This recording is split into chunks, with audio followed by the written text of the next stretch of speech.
Au Gabon, les cancers pédiatriques représentent environ 4,1% de l'ensemble des cancers diagnostiqués. Ils concernent les enfants et les adolescents âgés de 0 à 18 ans et demeurent largement sous-diagnostiqués. Le cancer pédiatrique fait l'objet d'un recueil par le registre des cancers, outil qui est indispensable pour la recherche en épidémiologie et la recherche en oncologie pédiatrique surtout. Donc cette recherche a permis, depuis la mise en place du registre des cancers en 2012, d'enregistrer un total de 318 cas pédiatriques sur un ensemble de 7 732 cas, donc une proportion de cancer pédiatrique de l'ordre de 4,1%. C'est des chiffres qui devraient nous interpeller, surtout que c'est un cancer qui est diagnostiqué à un stade tardif. Chez l'enfant, les premiers signes sont souvent discrets et peuvent facilement être confondus avec des affections courantes, ce qui retarde le diagnostic.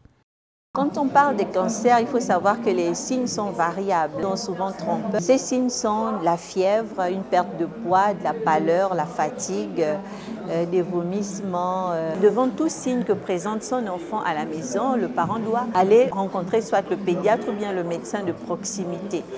Ce parent témoigne, son enfant, diagnostiqué à un stade avancé, est aujourd'hui en rémission. Il a été diagnostiqué d'un cancer.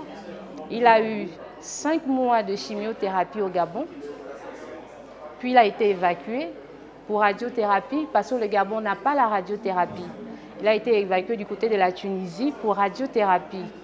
En Tunisie, il a suivi sa radiothérapie, il est rentré, il a repris sa vie, il a repris ses études, parce qu'il avait dû suspendre ses études à cause du traitement.